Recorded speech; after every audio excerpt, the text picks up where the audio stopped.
ఓం శ్రీ అరుణాచల శివ. సనాతన ధర్మం ఆచరించే ప్రతి ఒక్కరికి కార్తీక మాస శుభాకాంక్షలు. ఇప్పుడు నేను లింగాష్టకం జపించుచున్నాను. బ్రహ్మమురారి సురార్చిత లింగం నిర్మల బాసిత శోభిత లింగం జన్మజ దుఃఖ వినాశకలింగం తత్ప్రణమామి సదా శివలింగం. దేవముని ప్రవరార్చితలింగం కామదహన కరుణాకరలింగం రావణ దర్ప వినాశనలింగం తత్ప్రణమామి సదా శివలింగం.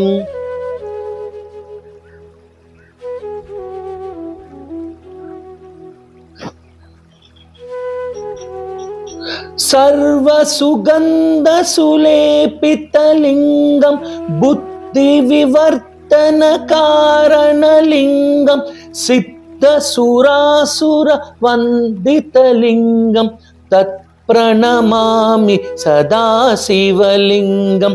కనక మహామణిభూషితలింగం పని పరివేష్టిత శోభితలింగం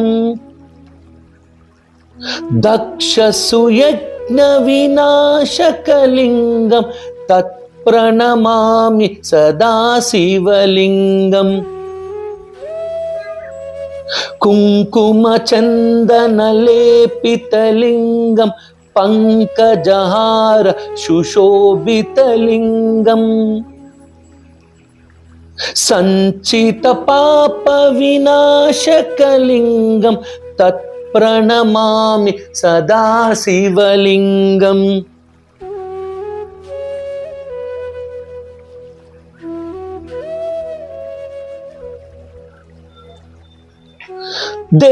దేవగణార్చిత సేవితలింగం భావైర్భక్తిభిరేవచలింగం దినకర కోటి ప్రభాకరలింగం తత్ప్రణమామి సదా శివలింగం. అష్టదలో పరివేష్టితలింగం సర్వసముద్భవ కారణలింగం అష్టదరిద్ర వినాశనలింగం తత్ప్రణమామి సదా శివలింగం.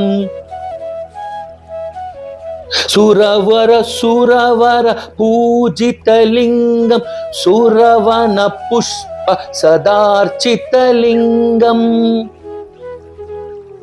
పరమపదం పరమాత్మకలింగం తత్ప్రణమామి సదా శివలింగం.